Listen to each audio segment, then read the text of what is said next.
नमस्कार दोस्तों, आज की वीडियो में हम बात करेंगे फंडामेंटल एनालिसिस के बारे में और प्राइस एक्शन या टेक्निकल एनालिसिस के बारे में।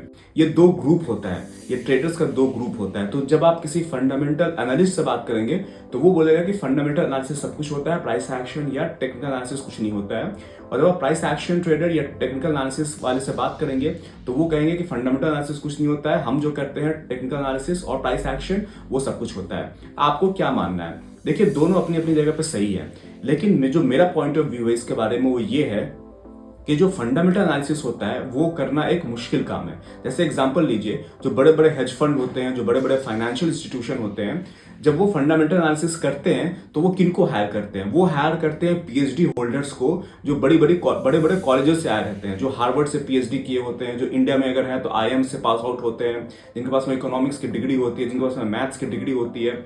कई जो बड़े हेज फंड्स हैं जैसे जिम साइमन, अभी उनकी मृत्यु हुई है, तो वो जब लोगों को हायर करते थे तो जिनको भी मैथ्स में, इकोनॉमिक्स में, फिजिक्स में, केमिस्ट्री में नोबेल प्राइज मिलता था वो उनको हायर करते थे ताकि वो स्टॉक्स की फंडामेंटल एनालिसिस कर सके। मैं और आप या फिर जो छोटे ट्रेडर्स होते हैं उनके पास में इतने रिसोर्सेज नहीं होते हैं कि वो फंडामेंटल एनालिसिस कर सके। अगर आप फंडामेंटल एनालिसिस खुद से करने बैठेंगे तो ये किसी एक आदमी का काम नहीं है, बहुत सारे फैक्टर्स होते हैं फंडामेंटल एनालिसिस करने के लिए। इसके अलावा जो डेटा चाहिए हमें फंडामेंटल एनालिसिस करने के लिए वो डेटा फ्रीली अवेलेबल नहीं होता है। उसके लिए आपको डेटा बाई करना होगा, उस डेटा को रीड करना होगा, उस डेटा को प्रोसेस करने के लिए आपके पास में एक्सपर्ट कंप्यूटर होना चाहिए। तो बहुत सारी चीजें होती हैं।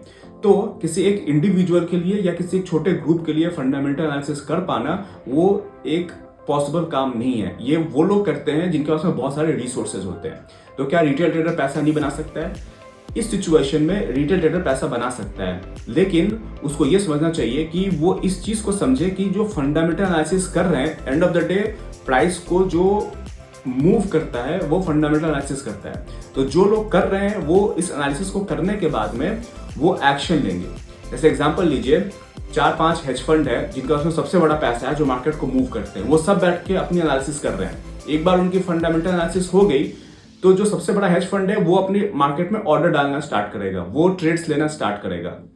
और जब वो ट्रेड लेना स्टार्ट करेगा तो चार्ट पे वो दिखेगा, वो अपने फुटप्रिंट्स को, वो अपने एक्शन को चार्ट पे दिखाएगा। जब उसका एक्शन चार्ट पे दिखने लगे तब प्राइस एक्शन फॉर्म होता है। तो एज अ रिटेल ट्रेडर हमें ये समझना होगा कि हमारी लिमिटेशंस क्या है। हमारी लिमिटेशन ये है कि हम फंडामेंटल एनालिसिस नहीं कर सकते हैं। अगर आप करेंगे भी तो वो सही नहीं होगा क्योंकि हमारे पास में रिसोर्सेज नहीं है। हम क्या कर सकते हैं, जो लोग कर रहे हैं उनके फुटप्रिंट पे चल सकते हैं, और दूसरे के फुटप्रिंट पे, जो बिग मनी है उसके फुटप्रिंट पे चलने को ही प्राइस एक्शन एनालिसिस करते हैं।